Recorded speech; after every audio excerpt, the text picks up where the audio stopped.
This client had been burnt buying shitty investment properties that never made them money and had sworn off property for the rest of her life. But when we started working together, she realized exactly where she went wrong, and in the 4 years since, she's made over $1 million through property investing. Now, the background here is that it was a couple, but the lady was more of the driver around the money. She bought 2 investment properties in the past.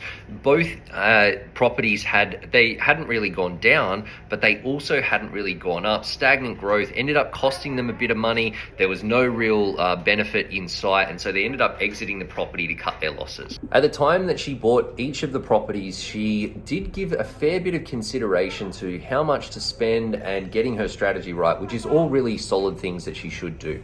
But because she was a little bit risk averse and she didn't really like debt, she ended up being a little bit more on the conservative side with these property purchases and decided to spend a little bit less. Now, because she had spent less, she ended up pushing out her property search into areas that were a bit further away from the CBD locations that tend to be more in demand and have more limited supply. As a result of buying in these areas, she didn't get the same growth that she would have had in these closer ring areas, and that's why her investments ended up suffering. Now, the fundamentals that drive property values are supply and demand. Supply is obviously supply and how many homes are being built, and demand is largely tied up in population growth.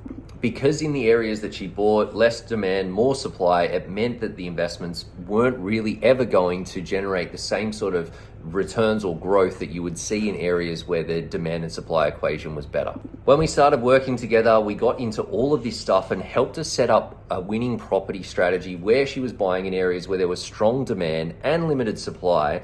And she ended up buying 2 investment properties for her and her husband and saw the growth almost immediately. Got a little bit lucky with the timing, with the property market run coming out the back of COVID in particular, and benefited almost straight away from the purchases. She also got comfortable with spending a little bit more money because she realized that was what was needed to get there. Now, we didn't compromise on the risk management. We spent the time to make sure that she wasn't going to be overstretched, that there were good cash buffers in place, and so she still did it with a lot of peace of mind. The lesson here is to not be fooled into thinking that buying property or investing into property can be spoken about in absolute terms. She was told, buy a property is good, and then she went and did exactly that. But buying a property in one place isn't the same as buying a property in another place. It's how you do it and what your strategy looks like. That's all important. Now, you shouldn't be scared to spend money to get a good property. And in fact, in my opinion, that you should only ever buy a property, particularly if you're buying for an investment,